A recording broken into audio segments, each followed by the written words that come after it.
الله أكبر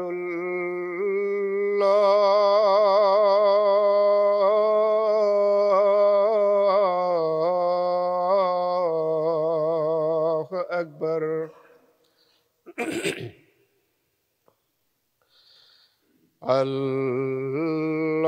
الله أكبر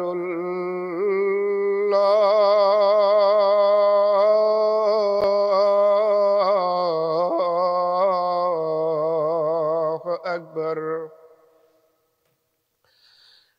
أشهد أن لا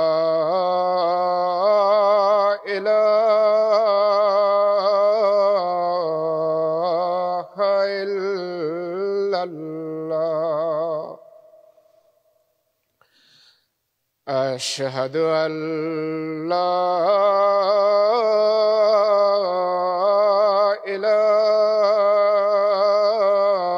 إله إلا الله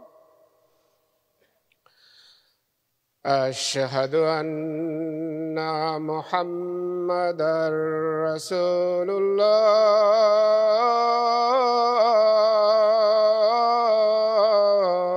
الله أشهد أن محمدًا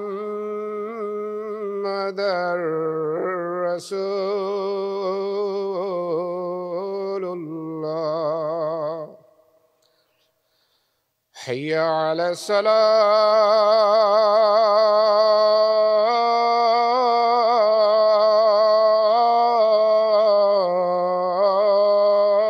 الصلاة حي على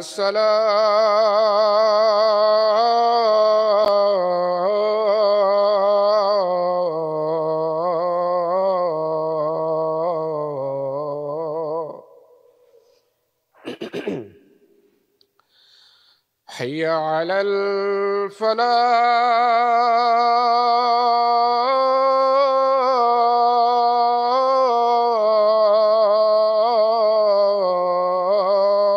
الفلاح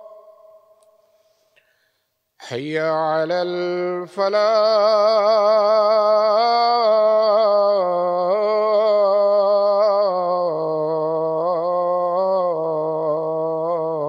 الفلاح الله أكبر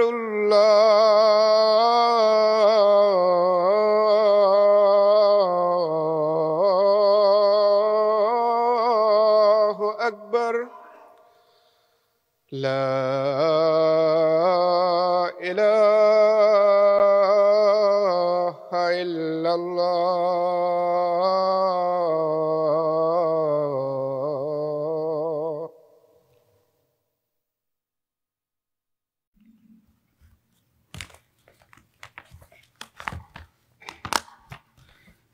السلام عليكم ورحمة الله.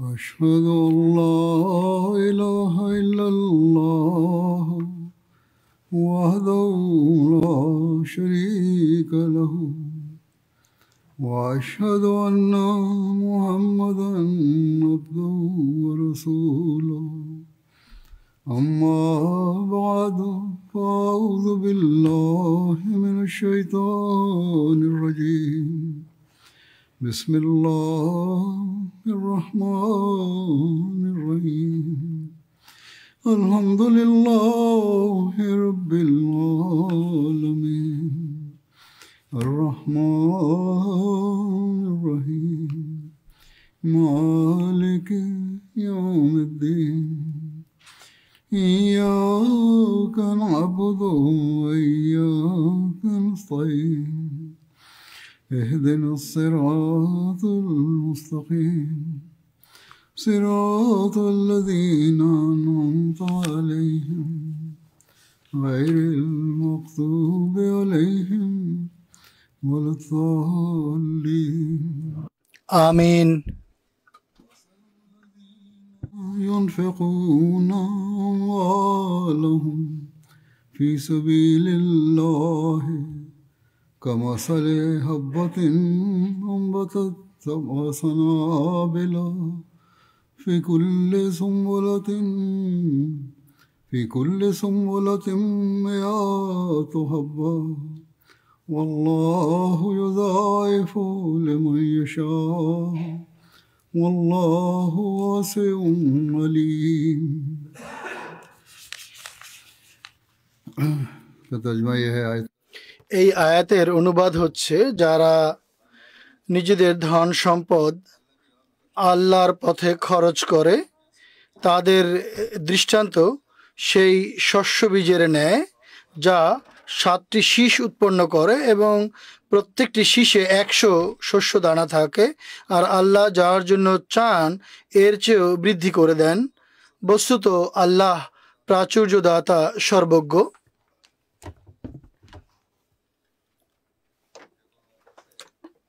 পহেলা November থেকে আল্লাহ তাআলার কৃপায় জামাতের তাহরিকে জাদিদের নতুন অর্থ বছর শুরু হয়েছে।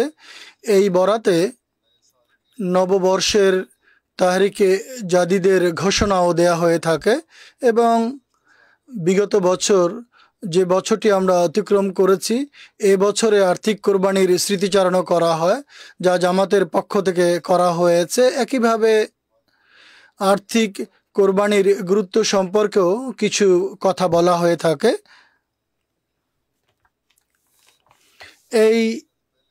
এই কথা অর্থাৎ কোরবানির গুরুত্ব বর্ণনা করার পূর্বে তাহরিকে জাদিদের সংক্ষিপ্ত প্রেক্ষাপট আমি উল্লেখ করছি। তাহরিকে জাদিদের সূচনা হয়েছিল 1934 সালে। অনেক নতুন এবং যুবকরা এটি জানে না, তাই বলে দিচ্ছি। তাহরিকে জাদিদ, যেমনটি আমি বললাম, 1934 সনে এটি প্রবর্তন হয়েছিল। হযরত মুসলিম মাউদ রাদিয়াল্লাহু তাআলা আনহু এটি প্রবর্তন করেছিলেন। এর কারণ ছিল যে তখন জামাতের বিরুদ্ধে আহারিরা একটি নৈরাজ্য সৃষ্টি করেছিল এবং অনেক হই হট্টগোল করছিল এবং বিরোধিতার প্লাবন চলছিল এবং তাদের ঘোষণা ছিল যে আমরা আহমদিয়তকে সমূলে উৎপাটন করে ছাড়ব, কাদিয়ানের নাম চিহ্ন অবশিষ্ট থাকবে না, কাদিয়ানের একটি ইট আমরা খুলে নেব। একইভাবে বেহেশতি মকবেরা, যেখানে হযরত মসিহ মাউদ আলাইহিস সালামের সমাধি রয়েছে, সেটিকে অসম্মান করারও ষড়যন্ত্র ছিল। এটি তাদের জন্য সাধারণ বিষয়। তখনও যেভাবে উত্তর দেওয়া উচিত ছিল বা যেভাবে আমাদের নিরাপত্তা দেওয়া উচিত ছিল, জামাতকে সেভাবে নিরাপত্তা দেয়নি, বরং এটি বলা যুক্তিযুক্ত হবে যে তারা বিরুদ্ধবাদীদেরকেই সহযোগিতা করছিল। এমন পরিস্থিতিতে হযরত মুসলিম মাউদ রাদিয়াল্লাহু তাআলা আনহু জামাতের সামনে একটি তাহরিক রাখেন যে একটি ফান্ড আপনারা সংগ্রহ করেন যাতে আমরা ইসলাম এবং আহমদিয়তের বাণী আমরা বিশ্বের প্রান্তে প্রান্তে পৌঁছে দিতে পারি, আর জামাতের ব্যবস্থাপনাকে আমরা সুদৃঢ় করতে পারি, যাতে বিরুদ্ধবাদীদের এই ষড়যন্ত্র এবং দুর্বিসন্ধিকে আমরা ধ্বংস করতে পারি, আর জামাতের বিরুদ্ধে যে প্রোপাগান্ডা হচ্ছে এটিকে আমরা মিথ্যা প্রমাণ করতে পারি। আর শুধু এটিই নয় যে আমরা ভুল প্রমাণ করব তাই নয়, বরং তবলিগের যথাযথ দায়িত্ব আমরা পালন করতে পারি। কেননা তবলিগের যে দায়িত্ব পালন করা উচিত ছিল আমরা সেভাবে পালন করতে সক্ষম হইনি, যা পালন করা উচিত ছিল। তাই এই চেতনা নিয়ে হযরত মুসলিম মাউদ রাদিয়াল্লাহু তাআলা আনহু তাহরিকে জাদিদের ঘোষণা দেন এবং একথাও বলেছিলেন যে দেশে এবং বিশ্বের সর্বত্র আমরা ইসলাম এবং আহমদিয়তের বাণী প্রচার করব, যাতে শত্রুরা আমাদের পরিকল্পনাকে কোথায় যেন তারা ধ্বংস করার চেষ্টা করে সফল হতে না পারে। এক জায়গায় বিরোধিতা হলে অন্য জায়গায় যেন উন্নতি পরিদৃষ্ট হয় আর জামাতের ব্যবস্থাপনা বিস্তার লাভ করতে থাকে। আল্লাহ তাআলার কৃপায় আজ আমরা দেখতে পাচ্ছি বিশ্বের সকল দেশে আহমদিয়াত এবং সত্যিকার ইসলামের বাণী পৌঁছে গেছে এবং আমাদের মিশনারি এবং মোবাল্লেগগণ কাজ করছেন। বিশ্বের বিভিন্ন দেশে আমরা মসজিদ নির্মাণ করেছি, আমাদের স্কুল পরিচালিত হচ্ছে, আমাদের হাসপাতাল প্রতিষ্ঠিত আছে। মোবাল্লেগ এবং সিলসিলার মুরব্বীগণ জামাতের সেবার সুযোগ পাচ্ছেন, জামাতের বই পুস্তক প্রকাশ করা হচ্ছে। এমটি এর স্টুডিও বিভিন্ন দেশে প্রতিষ্ঠা লাভ করেছে। কেন্দ্রীয় স্টুডিও ছাড়া বিশ্বের বিভিন্ন দেশে স্টুডিও আছে, রেডিও স্টেশন আছে। যদিও এই সব কাজ এর অনেক খরচ অন্যান্য চাঁদার অর্থ দিয়ে পূর্ণ করা হয়, কিন্তু তারিখে জাদিদের এক্ষেত্রে অনেক বড় ভূমিকা রয়েছে। তারিখে জাদিদের অধীনেই বিশ্বে মোবাল্লেগ প্রস্তুত করা হয় এবং আল্লাহ তাআলার কৃপায় বিশ্বের প্রায় ৬-৭টি দেশে জামেয়া প্রতিষ্ঠিত আছে, যেখানে মোবাল্লেগিন এবং মুরব্বিগণ প্রস্তুত হন। এরপর তারা বিশ্বে ছড়িয়ে পড়ে ইসলাম এবং আহমদিয়াতের প্রচারের কাজ, তবলিগের কাজ করছেন।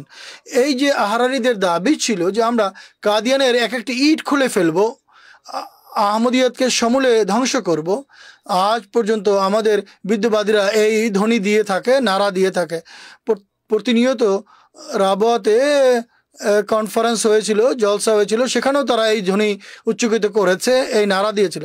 এইসব নারার বা স্লোগানের উত্তর প্রতি বছর জামাতের উন্নতির মাধ্যমে দেওয়া হয়, আল্লাহর কৃপার ফলে দেওয়া হয়। জামাতের মাঝে যারা বয়াত করে অন্তর্ভুক্ত হচ্ছেন তারাই হচ্ছে এর উত্তর। আর আজ পর্যন্ত 200টির অধিক দেশে জামাত প্রতিষ্ঠিত এবং জামাতের বিস্তার এ কথার উত্তর যে দেখো তোমরা এই ধ্বনি বা স্লোগান দিতে যে জামাতকে সমূলোৎপাটন করবে, কিন্তু আল্লাহ তাআলার আর সংকল্প সুস্পষ্ট, জামাত ক্রমশ উন্নতির পর উন্নতি করে যাচ্ছে। অতএব আল্লাহ তাআলার এই আমাদের প্রতি আল্লাহ তাআলার সাহায্য এবং সমর্থন এ কথার প্রমাণ যে হযরত মসিহ মাউদ আলাইহিসসালামের দাবি সত্য ছিল এবং সত্য। আর আহমদিয়াত আল্লাহ তাআলার কৃপায় কোনো মানুষের দ্বারা প্রতিষ্ঠিত চারা গাছ নয়, কোনো সংগঠনের হাতে রোপিত চারা গাছ নয়, কোনো সরকারের হাতে রোপিত চারা গাছ নয়, বরং খোদা তাআলার হাতে রোপিত চারা, যা এক মজবুত বৃক্ষে পরিণত হয়েছে। এর শাখা প্রশাখা সমগ্র বিশ্বে ছড়িয়ে পড়েছে আর আল্লাহ তাআলা একে আরও বিস্তার করছেন এবং ফুলে ফলে সুশোভিত করছেন। এই ধারা চলছে এবং ইনশাআল্লাহ ক্রমশ উন্নতি করছে।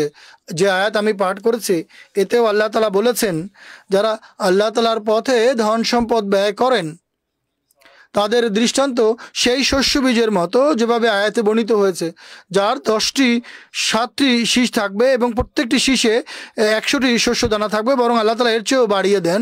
আল্লাহ তাআলা প্রতিশ্রুতি দিয়েছেন, তোমরা আমার পথে যা খরচ করো তা আমি প্রতিদানবিহীন রাখবো না, বরং আমি এই শক্তি এবং ক্ষমতা রাখি যে আমি তোমাদের এই কোরবানি এবং ত্যাগকে 700 গুণ বরং তার চেয়েও বেশি বাড়িয়ে দিতে পারি।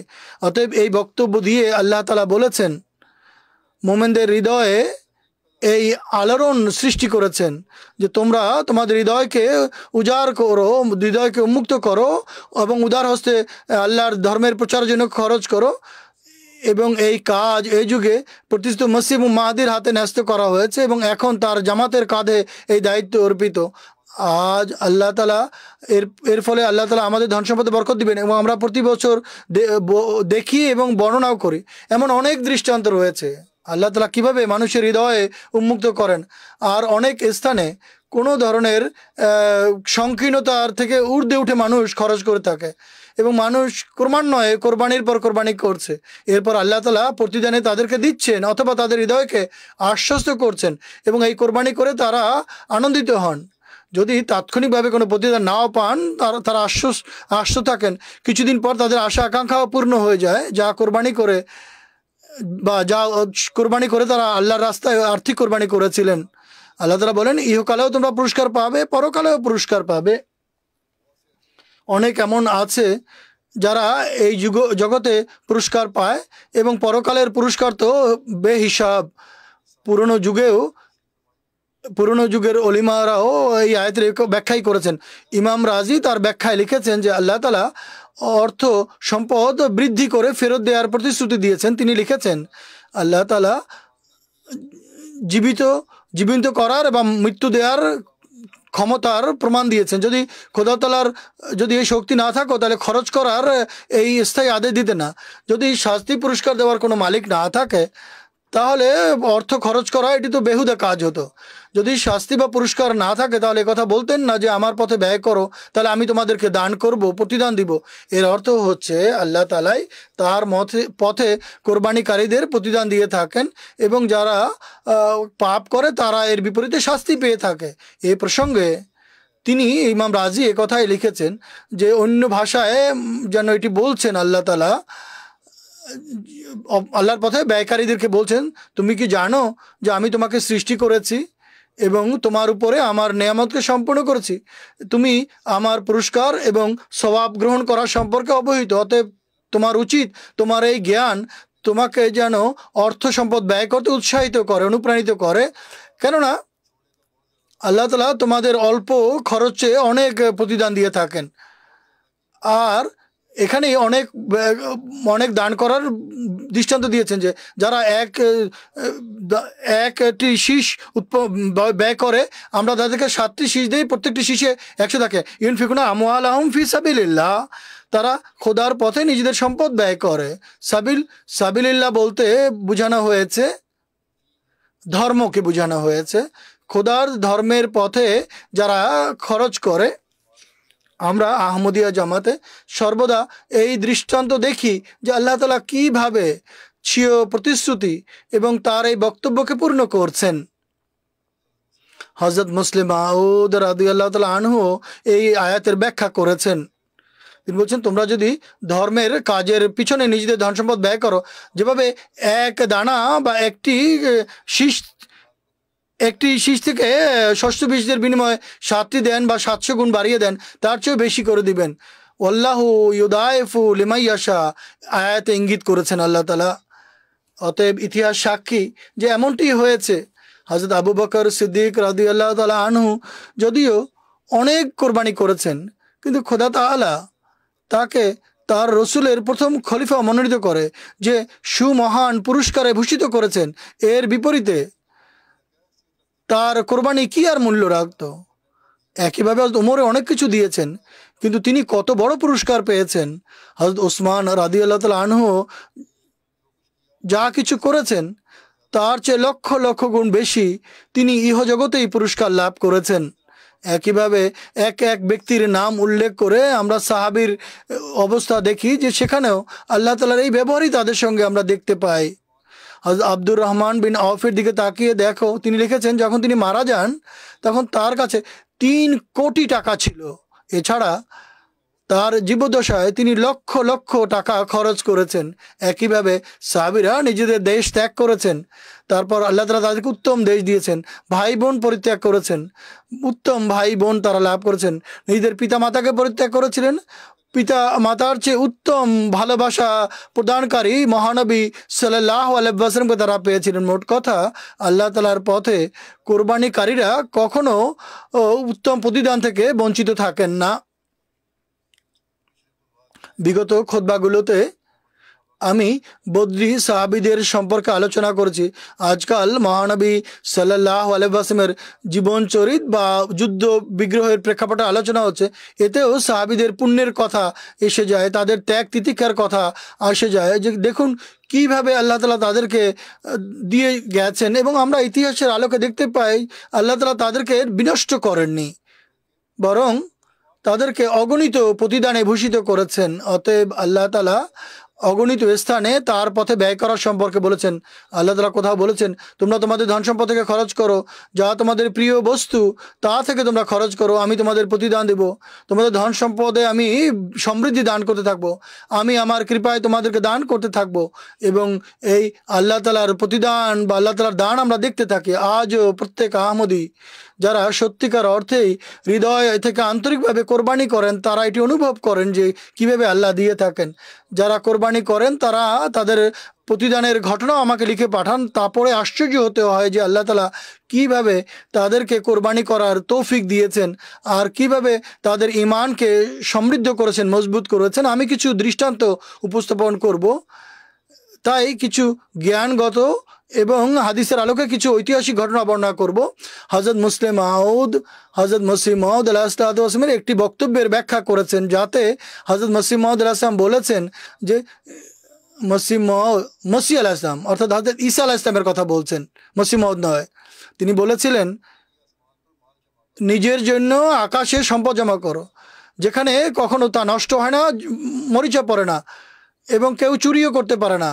কিন্তু পবিত্র কোরআন বলছে, এটি ঈসা আলাইহিস সালামের বক্তব্য ছিল ইনজিলের, কিন্তু পবিত্র কোরআন বলছে তোমরা আল্লাহ তাআলার ভান্ডারে যদি তোমাদের সম্পদ জমা করো তাহলে এটি নয় যে কেউ তা চুরি করবে না, বরং তোমাদেরকে একের পরিবর্তে তোমরা 700 গুণ লাভ করবে এবং এর চেয়ে বেশি লাভ করার কোনো সীমা পরিসীমা নেই, অফুরন্ত লাভ করবে। এরপর ঈসা বলেছিল সেখানে শস্যকে কোনো পোকা কাটবে না, কিন্তু পবিত্র কোরআন বলছে শুধু পোকার আক্রমণ থেকে নিরাপদ থাকবে না, বরং 1 থেকে 700 গুণ বৃদ্ধি হয়ে তা তোমরা লাভ করবে। নিঃসন্দেহে আল্লাহ তাআলা কোনো মানুষের সাহায্যের মুখাপেক্ষী নন, কিন্তু তিনি তার বান্দাদের প্রতি সদয় হয়ে যদি কোনো কাজ করার সুযোগ তাদেরকে দেন তাহলে এর মাধ্যমে তিনি তাদের পদমর্যাদা উন্নীত করতে চান এবং ইহকালেও ব্যবহারিকভাবে তাকে 700 গুণ বাড়িয়ে দিতে পারেন। কিন্তু এসব পুণ্যের প্রতিদান পরজগতে অনেক গুণ বাড়িয়ে আল্লাহ তাআলা দান করবেন। অতএব এটি আল্লাহর প্রতিশ্রুতি, তিনি 700 গুণ পর্যন্ত বাড়িয়ে দেন, শুধু ইহজগতেই নয় বরং ইহকালেও এবং পরজগতেও আল্লাহ তাআলা দান করেন এবং বাড়িয়ে দিতে থাকেন। এর ব্যাখ্যা হযরত খলিফাতুল মসিহ আউয়াল রাদিয়াল্লাহু তাআলা আনহু এক জায়গায় করেছেন। তিনি বলেন, খুব ভালোভাবে স্মরণ রাখবে, নবীগণ তোমাদের কাছে যে চাঁদা চান তা তাদের নিজেদের জন্য হয়, বরং সেই চাঁদা দাতাদেরকে কিছু দেওয়ার জন্য চান। চাঁদা দাতারা অর্থাৎ যারা কোরবানি করেন এটি তাদের কল্যাণের জন্যই তিনি বলেন যে তোমরা চাঁদা দাও যাতে আল্লাহ তাআলা তোমাদের প্রতি কৃপা করতে পারেন আর তোমাদের ধন সম্পদ বাড়িয়ে দিতে পারেন। হযরত খলিফাতুল মসিহ আউয়াল রাদিয়াল্লাহু তাআলা আনহু বলেন, আল্লাহ তাআলার সমীপে অনেক প্রতিদান দেওয়ার অনেক মাধ্যম আছে। এর মধ্যে একটি পথ হচ্ছে যেভাবে সূরা বাকারায় ওমিম্মা রাযাকনাহুম 4 নম্বর আয়াতের মাধ্যমে করেছেন। এ বলছেন আতাল মালা আলা হুব্বিহি, এটিও সূরা বাকারার একটি আয়াত।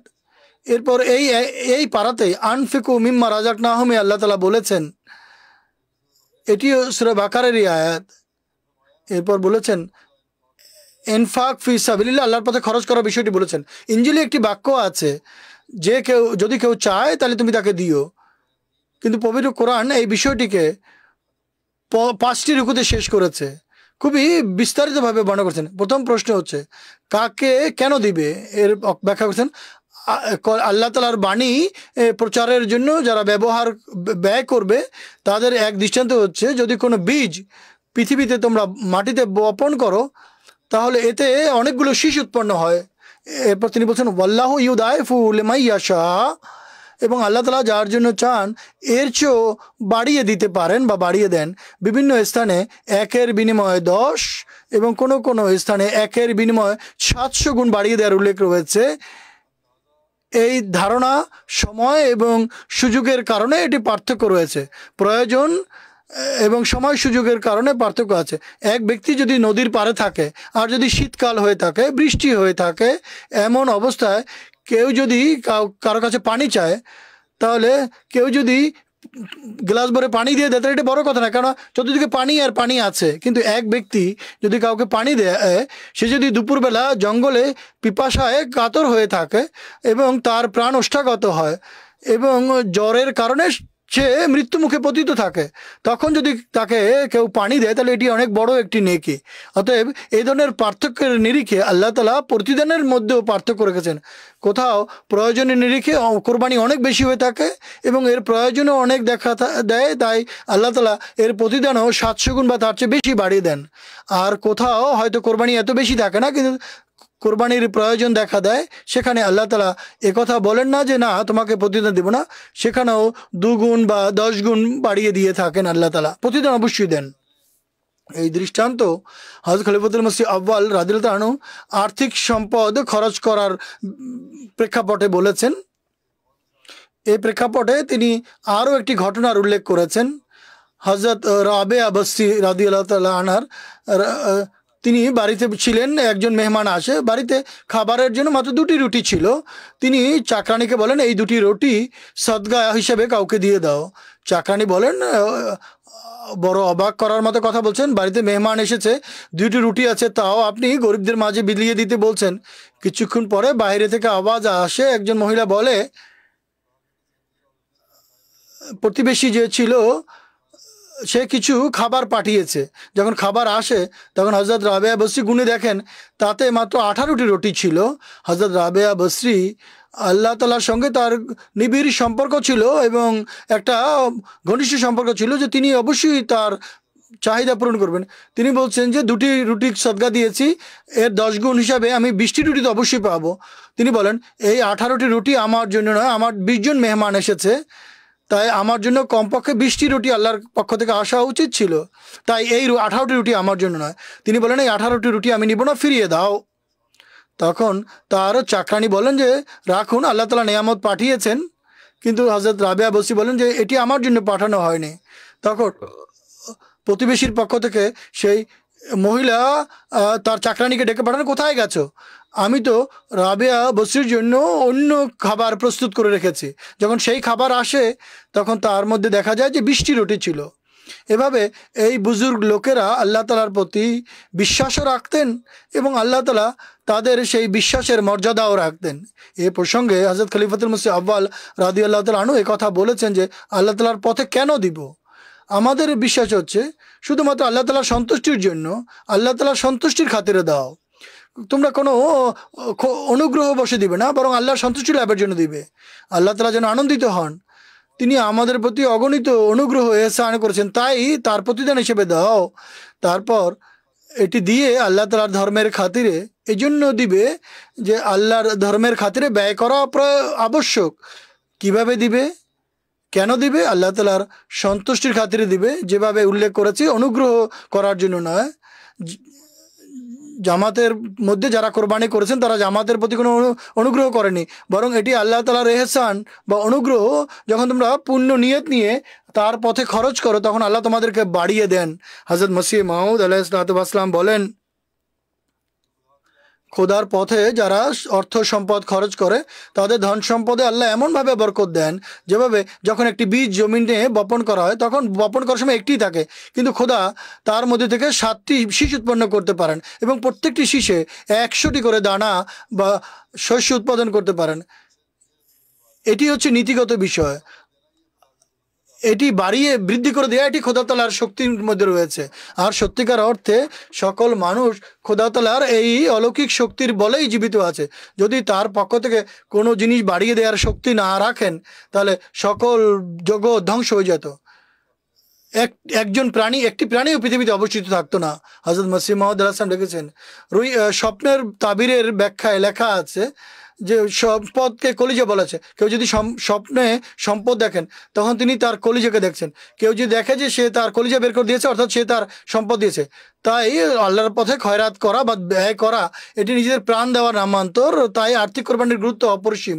মানুষ আল্লাহর পথে দান করার সময় কতটা অবিচলতা দেখায়, আসল কথা হচ্ছে শুধুমাত্র মুখের কথায় কিছু হয় না, বলি সর্বস্ব কথায় চিড়ে ভেজে না, যত পর্যন্ত ব্যবহারিকভাবে কোনো বিষয়টিকে আমল করে না দেখা নয়। সদকা একে এই জন্য সদকা বলা হয়েছে কেননা এটি সত্যবাদীদের জন্য এক নিদর্শন, যাতে এই সত্যবাদীর সত্যতা প্রতিপন্ন হয় যে ঈমানের বেলায় সত্যিকার অর্থেই সত্যবাদী। হাদিস এসেছে যে মহানবী সাল্লাল্লাহু আলাইহি ওয়াসাল্লাম বলেছেন, আমি কি তোমাদেরকে সবচেয়ে বড় উদার ব্যক্তি সম্পর্কে জানাবো না? লোকেরা বলে, কেন বলবেন না হে আল্লাহর রাসূল? তখন তিনি সাল্লাল্লাহু আলাইহি ওয়াসাল্লাম বলেন, আল্লাহ তাআলা সকল দানশীলদের মধ্যে সবচেয়ে বড় দানশীল। এরপর মহানবী সাল্লাল্লাহু আলাইহি ওয়াসাল্লাম নিজের সম্পর্কে বলেন, আমি সকল মানুষের মধ্যে সবচেয়ে বড় উদার এবং দানশীল। এরপর মহানবী সাসাম নামাজ রোজা এবং আর্থিক কোরবানির প্রতি মানুষের দৃষ্টি আকর্ষণ করেন। একটি রেওয়ায়েতে এসেছে যে মহানবী সাল্লাল্লাহু আলাইহি ওয়াসাল্লাম বলেছেন, নামাজ রোজা এবং জিকির করা আল্লাহ তাআলার পথে অর্থ সম্পদ ব্যয় করাকে 700 গুণ পর্যন্ত বাড়িয়ে দেয়। অতএব এটি হচ্ছে নির্দেশনা সে সমস্ত লোকদের জন্য যারা আর্থিক কোরবানি করেছেন, যেন তারা তাদের ইবাদতের মানকেও সমৃদ্ধ করেন। আর্থিক কোরবানি করে যেন মনে না করে যে যথেষ্ট হয়েছে, এবং নিজেদের ইবাদতের মানগুলো যেন তারা উন্নত করে এবং সমৃদ্ধ করে। আর্থিক কোরবানি করে যেন মনে না করে যে আমরা ইবাদত করা আমাদের শেষ হয়ে গেছে। মহানবী সাল্লাল্লাহু আলাইহি ওয়াসাল্লাম বলেছেন, নামাজ রোজাও আর্থিক কোরবানির পাশাপাশি আবশ্যক, যেমনটি আমি হাদিসের আলোকে বললাম, আর এটি তোমাদেরকে আল্লাহ তাআলার নৈকট্য প্রদান করবে। এরপর আল্লাহ তাআলা তোমাদের প্রতি সদয় হয়ে তোমাদের ধন সম্পদকে ক্রমশ বাড়িয়ে দিতে থাকবেন।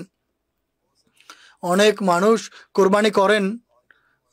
আজও আমাদের কাছে এমন অনেক ঘটনা আসে, যখন প্রয়োজন দেখা দেয় তখন ব্যক্তিগত মানুষ আল্লাহ তাআলার পথে তাদের সম্পদ ব্যয় করে এবং এই প্রত্যাশা নিয়ে করেন যে আল্লাহ তাআলার পথে ব্যয় করলে আল্লাহ তাআলা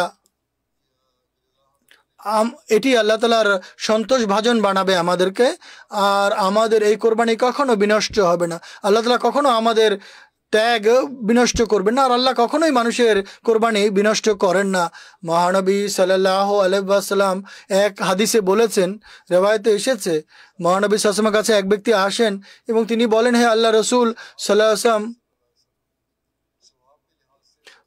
সওয়াবের দিক থেকে সবচেয়ে বড় সদকা কি?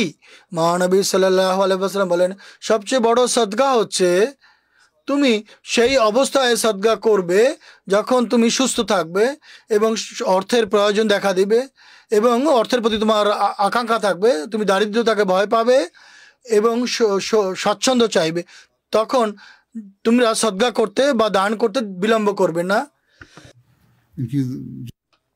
তোমাদের যে জাগতিক যে চাওয়া পাওয়া রয়েছে, জাগতিক জিনিসের প্রতি আকাঙ্ক্ষা থাকা সত্ত্বেও তোমরা যদি সদকা করো, খয়রাত করো, আল্লাহর পথে ব্যয় করো, তিনি বলছেন কখনো এমন যেন না হয় তোমার প্রাণ ওষ্ঠাগত হবে, তুমি মৃত্যুর মুখে পতিত হবে, আর তখন বলো মুখকে এত দিয়ে দাও, মুখকে এত দিয়ে দাও। তিনি বলছেন এখন এই সম্পত্তি তোমার হাতে থাকলোই না, তা তো এখন অন্যের হয়ে গেছে, এখন তোমার উত্তরাধিকার পেয়েই যাবে। তিনি বলছেন সুস্থ অবস্থায় এবং যখন তোমার প্রয়োজন রয়েছে এমন অবস্থায় তুমি যদি আল্লাহর পথে কোরবানি করো, এটিই আসল কোরবানি। যদি এমনটি করো তবেই আল্লাহ তাআলা তোমাদেরকে ইহ জগতেও বাড়িয়ে দিবেন এবং পরকালেও তোমাদেরকে অনেক গুণ বাড়িয়ে প্রতিদান দিবেন।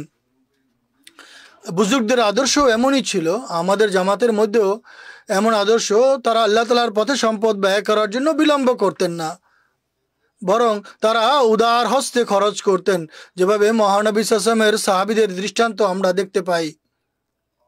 মহানবী সাল্লাল্লাহু আলাইহি ওয়াসাল্লামের কথা হাদিসে এসেছে, তিনি তার একজন বোন হযরত আসমা, তার শালিকা হযরত আসমা বিনতে আবু বকর রাদিয়াল্লাহু আনহাকে বলেছেন, আল্লাহ তাআলার পথে গুণে গুণে খরচ করো না, নতুবা আল্লাহ তাআলাও তোমাকে গুণে গুণে প্রতিদান দিবেন। মহানবী সাল্লাল্লাহু আলাইহি ওয়াসাল্লাম বলেছেন, তোমরা তোমাদের অর্থের থলের মুখ বন্ধ রাখবে না, অর্থাৎ যেখানে তোমাদের টাকা পয়সা আছে এর মুখ বন্ধ রাখবে না, অর্থাৎ কৃপণ হবে না, নতুবা এই তোমাদের টাকার থলের মুখ বন্ধই থাকবে, কখনো এতে সম্পদ আসবে না।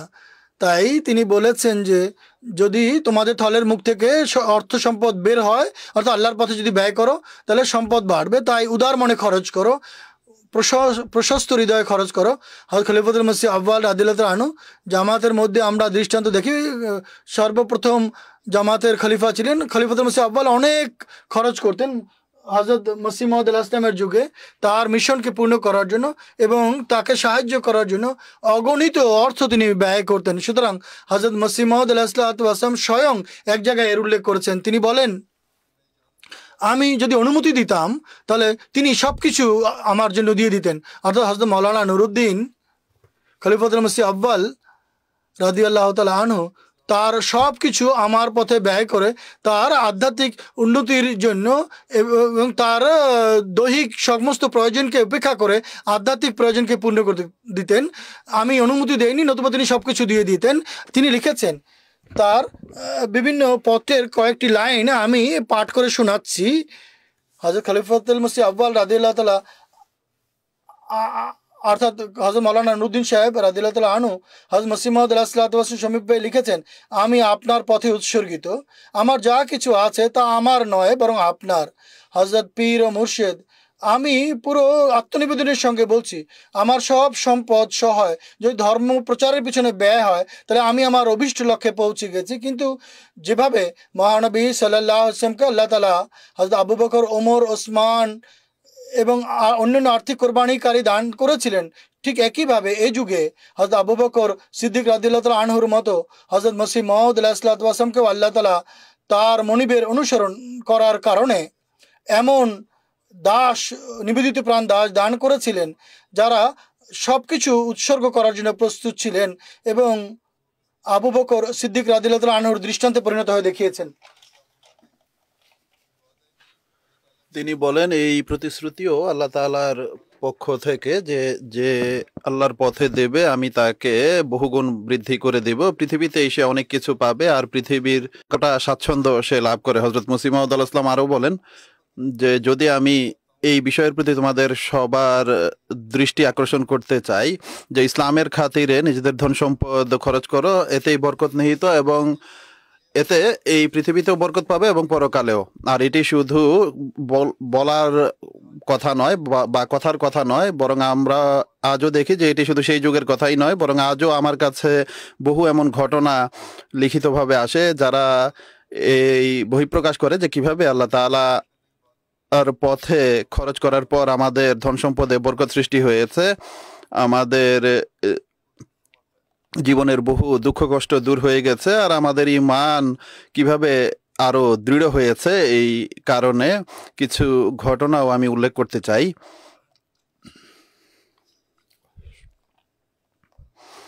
আলবেনিয়া থেকে মুবাল্লেক সাহেব লিখেছেন, একজন আলবেনিয়ার বন্ধু বেলাল ইউসুফ সাহেব বহু সাদাসিধে মানুষ, খুবই সাদাসিধে মানুষ, দরিদ্র। সেখানে জলসা হচ্ছিল, তিনি আল্লাহ তাআলার সন্তুষ্টির খাতিরে কোনো পারিশ্রমিক ছাড়াই সকাল 8টা থেকে রাত 8টা পর্যন্ত জলসায় সেবা করেছেন। আর আমাদের ভলান্টিয়াররা সারা পৃথিবীতেই এই কাজ করে থাকেন, কিন্তু অনেকের অনেক প্রয়োজন থাকা সত্ত্বেও তারা কাজ করে, অর্থাৎ স্বেচ্ছাসেবার ভিত্তিতে কাজ করে থাকে।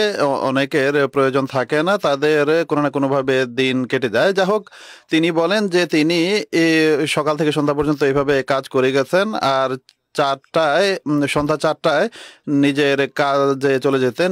একদিন তিনি 75 ইউরো চাঁদা নিয়ে আসেন তারিখে জাদিদের। আলবানিয়া একটি দরিদ্র দেশ। মুরব্বী সাহেব বলেন যে তিনি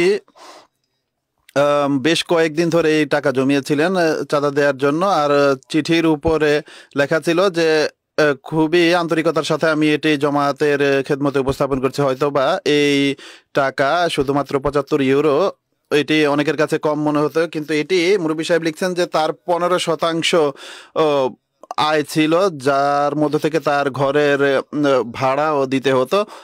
অনেকেই জাগতিক দৃষ্টিতে বলতে পারে যে শুধুমাত্র 75 ইউরো দিয়ে কি আর হবে, আর এই 75 ইউরো দিয়ে তারা ইসলাম প্রচারের দাবি করছে। তাদের কাছে বিলিয়ন বিলিয়ন পাউন্ড আছে যারা জাগতিক ক্ষমতা রাখে, কিন্তু আল্লাহ তাআলা এই জামায়াতের সদস্যদের ছোট্ট কুরবানিতেও এত বরকত দান করেন যে এই কুরবানি দ্বারাই জামায়াতে আহমদিয়া মিশনও প্রতিষ্ঠা করছে। অনেকেই এমন আছে শুধুমাত্র 75 ইউরো দেয়া লোকই নয়, বরং আরো কম যারা দেয় তাদের মতো লোকেরাও রয়েছে। আর জামায়াত আল্লাহ তাআলার কৃপায় এই ছোট ছোট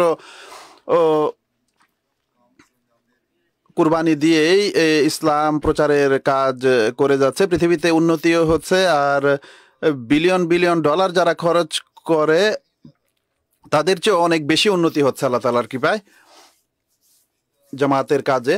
অনুরূপভাবে আরও অনেক দরিদ্র দেশেও আমরা কুরবানির দৃষ্টান্ত দেখতে পাই, যারা ইসলামের প্রাথমিক যুগে বা সেই সময় যখন হযরত মসিহ মাউদ আলাইহিস সালাম আর্থিক কুরবানির তাহরিক করেছিলেন তখন তারা কুরবানি করেছেন, অথবা সেই সময় করেছেন যখন হযরত মুসলিম মাউদ রাদিয়াল্লাহু তাআলা আনহু তাহরিকে জাদীদের ঘোষণা করেছিলেন। যে আজ শত্রুরা সম্পূর্ণ ভাবে প্রস্তুতি নিয়ে আমাদের উপর আক্রমণ করছে, তাই কুরবানি করা। আর এতে মানুষ কুরবানি করেছে, দরিদ্র নারীরা নিজেদের মুরগি এবং মুরগির ডিম বিক্রি করে কুরবানি করেছে।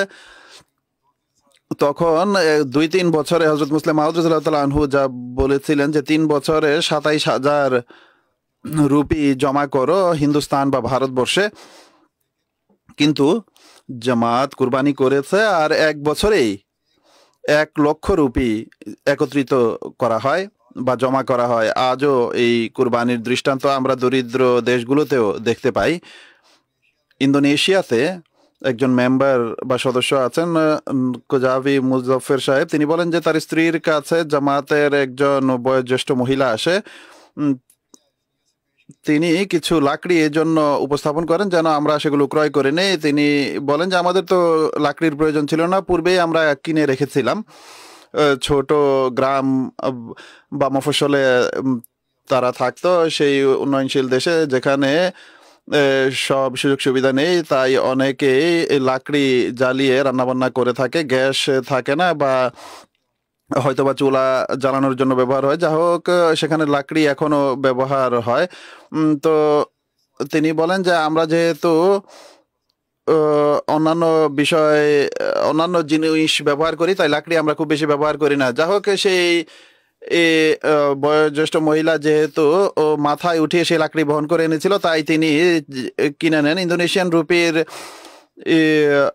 দাম খুব কম, সেখানে লাখ লাখ টাকা খরচ করতে হয়। তিনি 1 লাখ রুপিতে সেই লাকড়ি ক্রয় করে নেন। পাকিস্তানের রুপিতে হয়তো বা অল্প অর্থই হবে। যা হোক তিনি যখন কিনে নেন এবং এর টাকা দিতে চান, তখন সেই বয়োজ্যেষ্ঠ মহিলা বলে যে আমি এই লাকড়িগুলো এই জন্য আনিনি যে তোমার কাছ থেকে টাকা নিব এবং নিজের জন্য খরচ করব, বরং এটি আমি তাহরিকে জাদিদের চাঁদা দেওয়ার জন্য করেছি। এটি আমার পক্ষ থেকে তাহরিকে জাদিদের চাঁদা হিসেবে কেটে রাখো।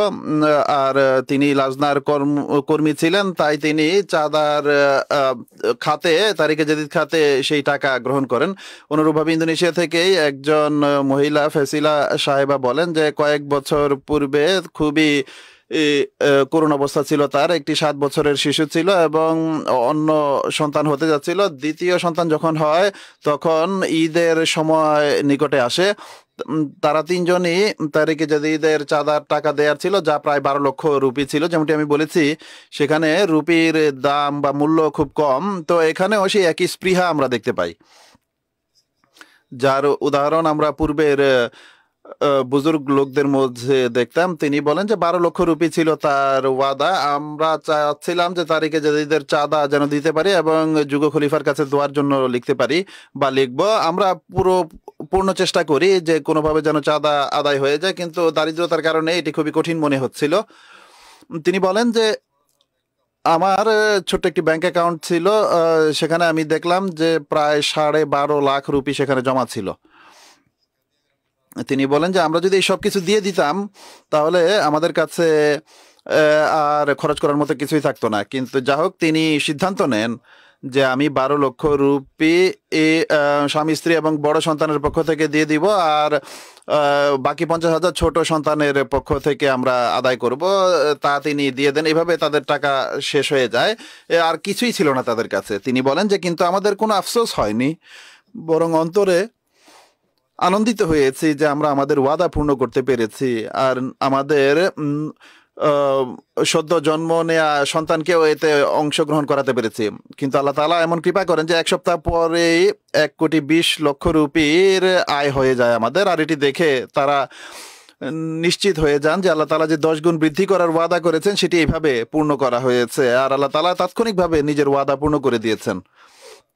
অনুরূপভাবে ঘানার মুবাল্লেক সাহেব লিখেছেন যে যুগ খলিফার খুতবায় ঈমান উদ্দীপক ঘটনা যখন লোকদের শোনানো হয়, তখন একজন আফ্রিকান ঘানিয়ান সদস্য নিজের পকেটে শেষ যে টাকা ছিল সেটিও আল্লাহ তাআলার রাস্তায় দিয়ে দেন। কিন্তু মসজিদ থেকে বের হতেই তার কাছে দুটি ফোন কল আসে যা তার জীবনের চিত্র পাল্টে দেওয়ার মতো ছিল।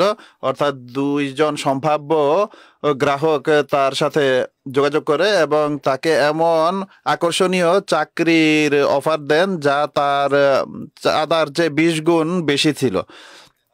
এটি আসলেই এক এই কথার বাস্তব চিত্র যে আল্লাহ তাআলা নিজের পথে বা আল্লাহ তাআলার জন্য যারা কুরবানি করে কিভাবে তিনি তাদেরকে প্রতিদান দিয়ে থাকেন। এই ঘটনাও তাদের ইমান বর্ধনের কারণ হয়েছে।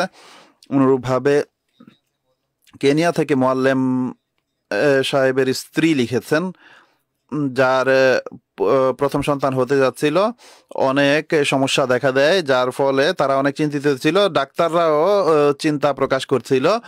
যা হোক, তিনি সমস্ত কথা তার স্বামীকে বলেন যে আমার এই দুশ্চিন্তা হচ্ছে। তিনি বলেন যে আল্লাহ তাআলার কাছে দোয়া করো এবং আল্লাহ তাআলাই আমাদের শেষ ভরসা স্থল, আর আমরা কুরবানি করতে পারি। আর সেই কুরবানি হলো আজকাল তাহরিকে জাদিদের বছর শেষ হতে যাচ্ছে, তাই তাহরিকে জাদিদের যে চাঁদা বাকি আছে সেটি আদায় করে দাও এবং আল্লাহ তাআলার উপর ভরসা করে বাকি সব বিষয় তার উপর ছেড়ে দাও। আল্লাহ তাআলা কৃপা করবেন।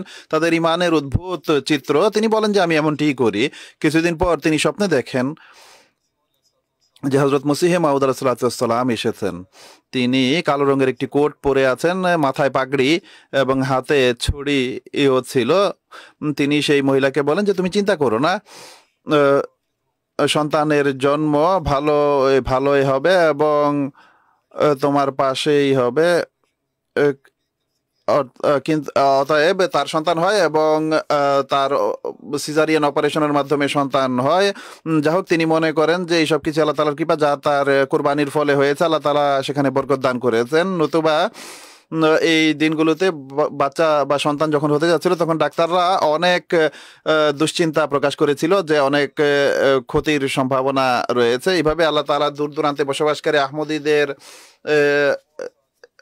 দুশ্চিন্তা এইভাবে দূর করে তাদের ঈমান বর্ধন করেন এবং একই সাথে হযরত মুসিহ মাউদ আলাইহিস সালামের সত্যতাও প্রকাশ করেন। গিনি কুনাক্রি এর মুবাল্লিগ ইনচার্জ সাহেব লিখেছেন যে আমি খলিফাতুল মসির খুতবা থেকে ঈমান উদ্দীপক ঘটনা শোনাচ্ছিলাম আর মনোযোগ আকর্ষণ করি যে চাঁদার ক্ষেত্রে কুরবানি করা উচিত, আরো অগ্রসর হওয়া উচিত। আর অনুরূপভাবে সবাইকে তাহরিকে জাদিদের বছর শেষ হওয়ার কথা স্মরণ করাই যে তাদের চাঁদার বাজেট পূর্ণ হচ্ছে না, তা পূর্ণ করতে হবে। অনুরূপ সেদিন সন্ধ্যায় এক ব্যক্তি আসে এবং বলে যে এই খাম মোহাম্মদ হাসান ইয়াকুবি সাহেব প্রেরণ করেছেন। যখন সেটি খোলা হয় তখন সেখানে 300 ইউরো ছিল, যা স্থানীয় টাকায় প্রায় 3 মিলিয়ন ফ্রাঙ্ক দাঁড়ায়, বরং তার চেয়েও বেশি। এতে তিনি তাকে জিজ্ঞেস করেন ফোন করে যে আপনি যে খাম পাঠিয়েছেন এর কারণ কি। তিনি বলেন যে জুমার খুতবায় আপনার কাছে এটি শুনেছিলাম যে টার্গেট পূর্ণ হচ্ছে না। তো জুমার পর যখন আমি আমার অফিসে পৌঁছি তখন আমার ড্রয়ারে এই টাকা পড়েছিল এবং সাথে বিভিন্ন প্রয়োজনীয় জিনিসের একটি লিস্ট ছিল। আমি সেই লিস্ট ডাস্টবিনে ফেলে দিই এবং এই টাকা আপনার কাছে তাহরিকে জাদিদের চাঁদায় দিয়ে দিচ্ছি। তিনি তার চাঁদা পূর্বে দিয়ে দিয়েছিলেন আর বেশ ভালো অর্থ দিয়েছিলেন। আফ্রিকায় বসবাসকারীদের অদ্ভুত এবং আশ্চর্যজনক কুরবানির ঘটনা আমরা দেখতে পাই। তাদের হৃদয়ে ইমানের উদ্দীপনাই এসব বিষয় সৃষ্টি করে এবং আল্লাহ তাআলাই তা করে থাকেন, নতুবা মানুষের পক্ষে এই কাজ সম্ভব নয়। তাদের এসব অভিজ্ঞতা হয় যে আল্লাহ তাআলা এইভাবে বর্ধিত করে দেন, তবেই তারা এসব কুরবানিতে আরো বেশি অগ্রসর হন। বহু ঘটনা রয়েছে, সবগুলো বর্ণনা করা সম্ভব নয়। যেগুলো আমি বাছাই করে এনেছিলাম সেগুলো বর্ণনা করা সম্ভব হচ্ছে না। আরো কয়েকটি বলছি। তাহরিকে জাদিদের ভারতের ইন্সপেক্টর তেলেঙ্গানার এক শহর থেকে লিখেছেন যে যা হায়দ্রাবাদের একটি স্থানের, তার ওয়াদা ছিল 7,000 রুপি, কিন্তু চাকরি চলে যাওয়ার কারণে তিনি তা আদায় করতে পারেননি। পরবর্তী বছরের জন্য তিনি 10,000 ওয়াদা লেখান। তাকে জিজ্ঞেস করা হয় যে গত বছরের ওয়াদাই আপনার পূর্ণ হয়নি, আপনি সামনের বছরের জন্য আরো বৃদ্ধি করেছেন। তিনি উত্তর দেন যে আল্লাহ তাআলাই এর ব্যবস্থা করে দেবেন, আমি নিশ্চিত বিশ্বাস রাখি, কারণ আমি আল্লাহ তাআলার খাতিরে কোরবানি করছি। অতএব কয়েকদিনের মাঝেই তিনি পূর্বের চেয়ে উত্তম চাকরি পেয়ে যান এবং গত 2 বছরের চাঁদাও তিনি পরিশোধ করেন এবং নতুন বছরের ওয়াদাও এখন 7,000-এর পরিবর্তে 20,000 করে দেন এবং তা আদায়ও করেন। এইভাবে আল্লাহ তাআলা তার সুধারণাকে সম্মান দেখিয়েছেন। অনুরূপভাবে ইন্দোনেশিয়ার আরেকটি উদাহরণ,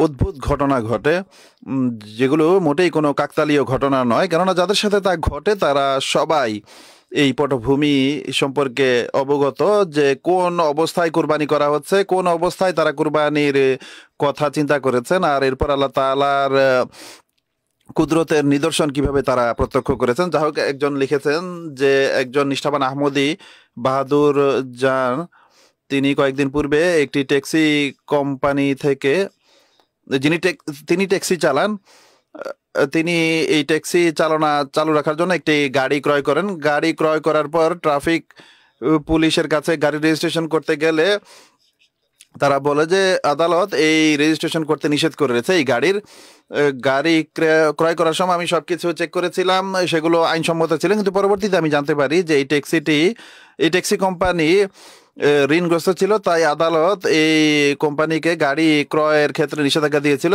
সেই কোম্পানির 35টি গাড়ি ছিল, সেগুলো সবই ব্যান করা হয়েছিল বা নিষিদ্ধ করা হয়েছিল। কোম্পানির মালিক আমাকে বলে যে আমরা আদালতে কেস করেছি, যতক্ষণ সিদ্ধান্ত না আসছে তুমি অপেক্ষা করো এবং তুমি ইনশাল্লাহ গাড়ি পেয়ে যাবে। তিনি বলেন যে তখন আমার তারিখে জাদিদের চাঁদা আদায় করার ছিল, আমি ভাবলাম যে আমি আগে নিজের চাঁদা আদায় করে দেই, এই জাগতিক চিন্তায় কোথাও আমার চাঁদা না বাকি থেকে যায়। তিনি বলেন যে আমি তাৎক্ষণিকভাবে তারিখে জাদিদের চাঁদা দিয়ে দেই। কয়েকদিন পরই এই কোম্পানির ওয়েবসাইট আমি চেক করি, তখন আশ্চর্যজনকভাবে আমার গাড়িতে, যে গাড়ি আমি ক্রয় করেছিলাম সেটির উপর থেকে নিষেধাজ্ঞা তুলে নেওয়া হয়। আমি আশ্চর্য হই যে হয়তোবা আমি ভুল করছি, অতএব আমি পুলিশের কাছে যাই। সে চেক করে বলে যে 35টির মধ্য থেকে একটি গাড়ির উপর নিষেধাজ্ঞা তুলে নেওয়া হয়েছে এবং বাকি 34টি গাড়ির নিষেধাজ্ঞার ব্যাপারে আদালত ফয়সালা করবে। এইভাবে আল্লাহ তাআলার কৃপায় তাৎক্ষণিকভাবে আমাকে পুরস্কারে ধন্য করা হয়।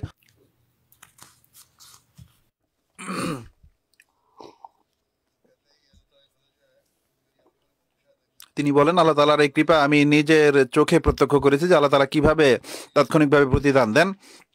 এরপর মালির রিজিয়ন সিকাসো থেকে মোবাল্লেক সাহেব লিখেছেন যে আল্লাহ তাআলা অদ্ভুতভাবে নওমুবাইনদের তরবিয়ত করেন, তাদেরকে আর্থিক কুরবানির দিকে মনোযোগ আকর্ষণ করেন।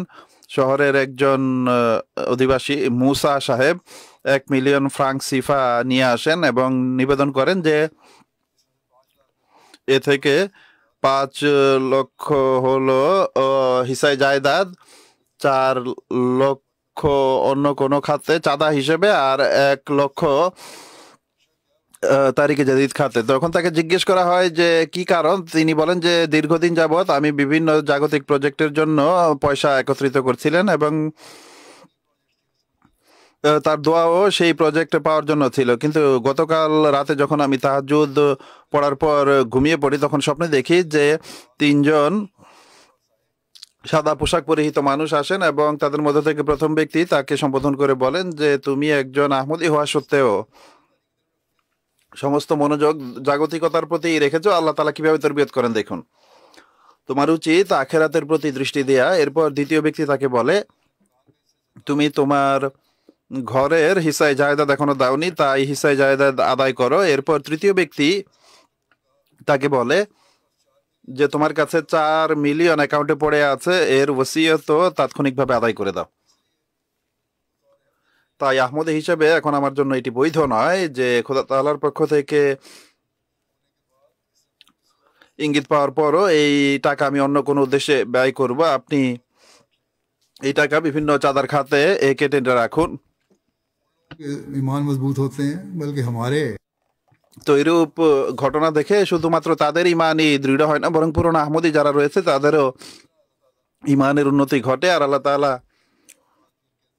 আমাদের দেখান যে কিভাবে মুসলিমাদ আল ইসলাম সত্যবাদী। বিরোধীরা বলে যে এগুলো সব দোকানদারি, তিনি মুসলিমাদ আল ইসলাম মিথ্যাবাদী, কিন্তু আল্লাহ তাআলা যাদেরকে এইভাবে পথ প্রদর্শন করেন এবং দূর দূরান্তের এলাকায় যারা বসবাস করে, যারা মাত্র কিছুদিন পূর্বে আহমদী হয়েছে, যারা ওসিয়ত করেছে, যারা যুগ খলিফাকেও সরাসরি দেখেন এমটিএ ছাড়া,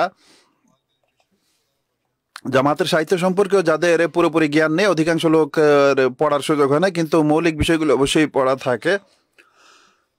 को इस तरह मजबूत करता কিন্তু তা সত্ত্বেও আল্লাহ তাআলা তাদের কুরবানি এমন ভাবে গ্রহণ করেন যে তাদের পথ প্রদর্শনেরও তা কারণ হয়।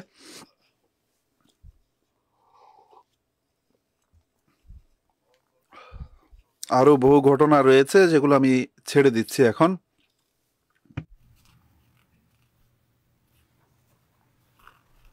ये लंबी फहरिस्त है। দীর্ঘ তালিকা রয়েছে। যাই হোক, এবছর আল্লাহ তাআলার যে কৃপা জামাতের প্রতি হয়েছে, যে কুরবানি জামাতের লোকেরা করেছে এবং জামাতের পক্ষ থেকে যে রিপোর্ট এসেছে তার সংক্ষিপ্ত চিত্র তুলে ধরছি। এগুলো সবই আল্লাহ তাআলার কৃপা, যেগুলো আমাদের সর্বদা স্মরণ রাখা উচিত। আর এটি দেখা উচিত যে আল্লাহ তাআলা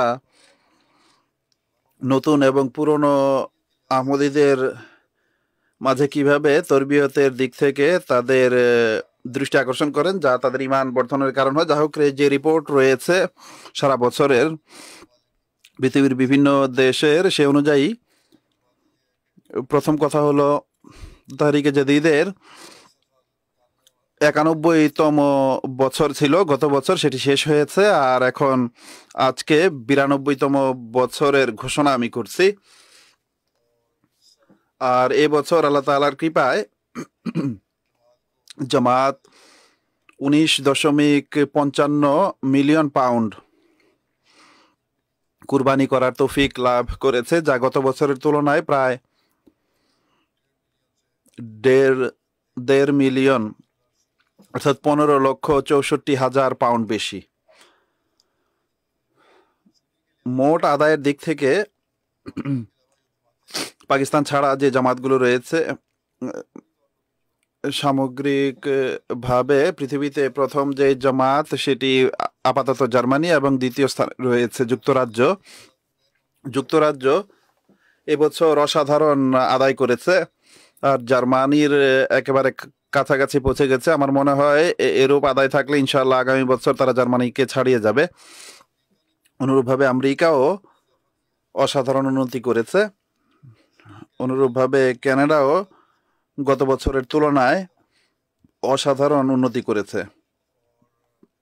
এরপর ভারত রয়েছে, তারাও বেশ গত বছরের তুলনায় বেশ উন্নতি করেছে। অস্ট্রেলিয়াতেও অসাধারণ উন্নতি হয়েছে, ইন্দোনেশিয়াতেও অনুরূপভাবে মিডল ইস্টের জামাত রয়েছে। এরপর ঘানাও রয়েছে, ঘানাও এই বছর কুরবানির ক্ষেত্রে অনেক উন্নতি করেছে। আর অসাধারণ উন্নতির, উল্লেখযোগ্য উন্নতির ক্ষেত্রে মরিশাস এবং হল্যান্ডও রয়েছে এই তালিকায়।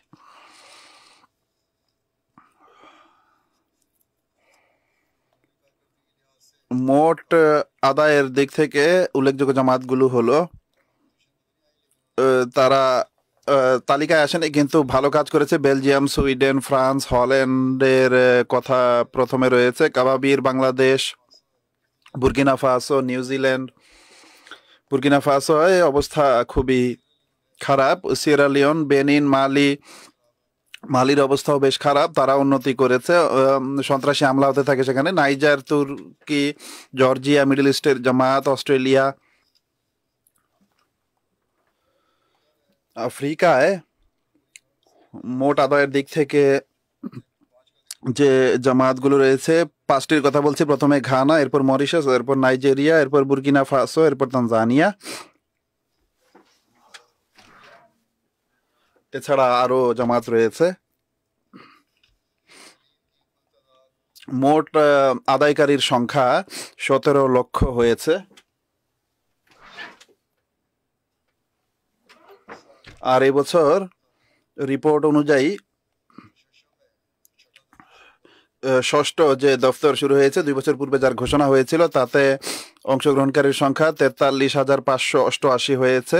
জামাত এই বিষয়টিও নোট করুন যে নতুন আগমনকারী যারা রয়েছে তারিখে জাদিদে, তা ষষ্ঠ দপ্তরের অন্তর্গত হবে এবং ওকালতে মালে তাদের রিপোর্ট প্রেরণ করবেন।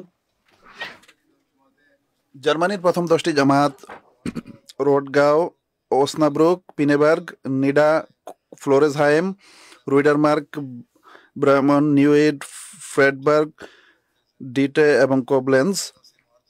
আর 10টি ইমারত হলো হ্যামবুর্গ, এরপর ফ্র্যাঙ্কফুর্ট, গ্রোসগ্রাউ, উইসবাদেন, রেডস্টেড, ম্যানহাইম, ডিটসেনবাখ, মোরফিল্ডেন,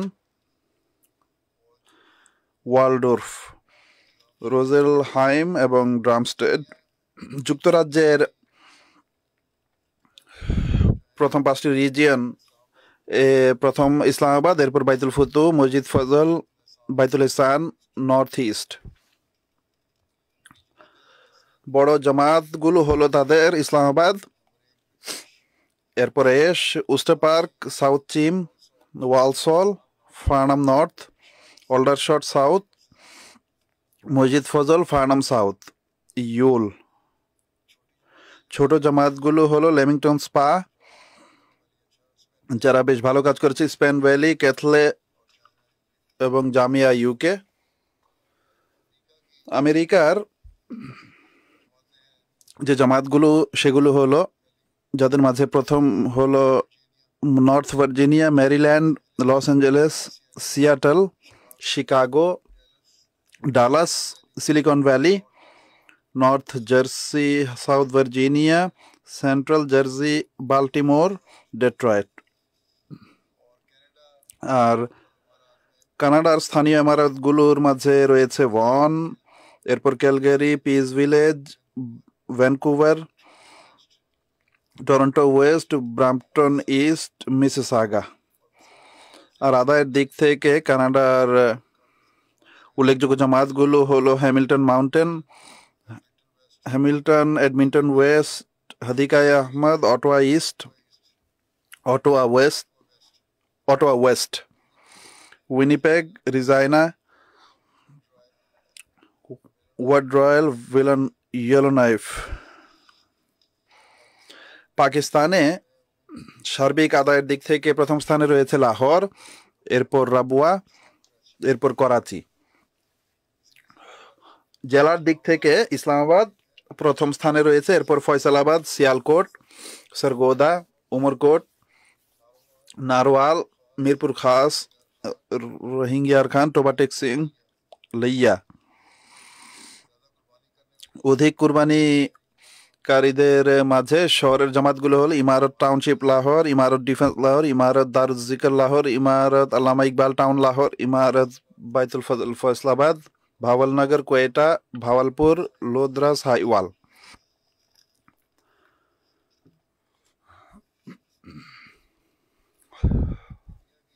ইন্ডিয়ার প্রথম 10টি জামাত হলো প্রদেশ হলো কেরালা, তামিলনাড়ু, তেলেঙ্গানা, উড়িষ্যা, জম্মু কাশ্মীর, কর্ণাটক, পাঞ্জাব, বাঙ্গাল, মহারাষ্ট্র এবং Delhi.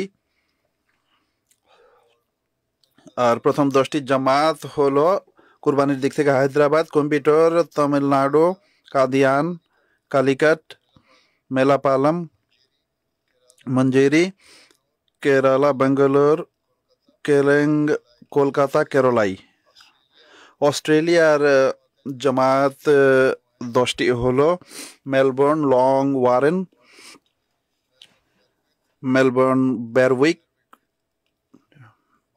Marsden Park, Penrith, Melbourne West, Castle Hill, Adelaide West, Melbourne Clyde, Perth, Melbourne east.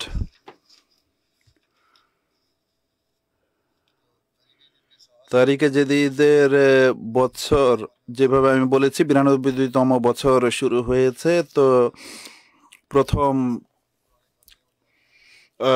দফতরের 92তম বছর, দ্বিতীয় দফতরের 82, তৃতীয় দফতরের 61তম, চতুর্থ দফতরের 41তম, পঞ্চম দফতরের 22তম বছর এবং ষষ্ঠ দফতরের তৃতীয় বছর এখন শুরু হচ্ছে। যেমনটা আমি বলেছি, নতুন আগমনকারীরা ষষ্ঠ দফতরের অন্তর্ভুক্ত হবে। হযরত আকদাস মসিহে মাউদ আলাইহিস সালাম বলেন, আমার প্রিয় বন্ধুরা, আমি আপনাদের নিশ্চয়তা দিচ্ছি के लिए बख्शा है। যে আমাকে খোদা তাআলার এক সত্য প্রেরণার সাথে প্রেরণ করেছেন। এই মারেফাতের আপনাদের এবং আপনাদের বংশধরদের একান্ত প্রয়োজন। তাই আমি এখানে দণ্ডায়মান আছি যে আপনারা আপনাদের পবিত্র সম্পদ দ্বারা, অর্থাৎ নিজেদের পবিত্র উপার্জন দ্বারা ধর্মের জন্য সাহায্য করুন এবং প্রত্যেক ব্যক্তি যতদূর খোদা তাআলা তাকে সামর্থ্য দিয়েছেন এই পথে কুরবানি করতে যেন পিছপা না হয়। আল্লাহ এবং তার রসুল থেকে নিজের ধন সম্পদকে উপরে মনে না করে এবং যতদূর সম্ভব নিজের লেখনী দ্বারা আমি এই পবিত্র জামাতের বার্তা পৃথিবীতে ছড়িয়ে দেব। অতএব আল্লাহ তাআলা হযরত মসিহ মাউদ আলাইহিস সালামের কাছে যে দায়িত্ব দিয়েছেন, এখন আমাদের জন্য আবশ্যক হলো আমরা যেন সেই ক্ষেত্রে সহায়ক হয়ে এশিয়া, আফ্রিকা এবং সমস্ত মহাদেশে এইসব কুরবানির মাধ্যমে আল্লাহ তাআলা আমাদের ইসলামের বার্তা পৌঁছানোর তৌফিক দান করছেন। আর শুধু তাই নয়, যেখানে ইউরোপে বসবাসকারীদের আর্থিক কুরবানি, বরং সেখানকার লোকেরাও, যেমনটি আমি উদাহরণ দিয়েছি, আর্থিক কুরবানির ক্ষেত্রে অনেক এগিয়ে অংশ নিচ্ছেন। আল্লাহ তাআলা তাদের কুরবানি কবুল করুন এবং তাদের জনসম্পদে বরকত দিন এবং আমাদের চেষ্টায় অসাধারণ বরকত দিন এবং এর সর্বোত্তম ফলাফল সৃষ্টি করুন এবং আমরা দ্রুততর সময়ে যেন পৃথিবীতে এক খোদার রাজত্ব প্রতিষ্ঠিত হতে দেখে এবং মহানবী সাল্লাল্লাহু আলাইহি ওয়াসাল্লামের পতাকাকে উড্ডীন হতে দেখতে পাই।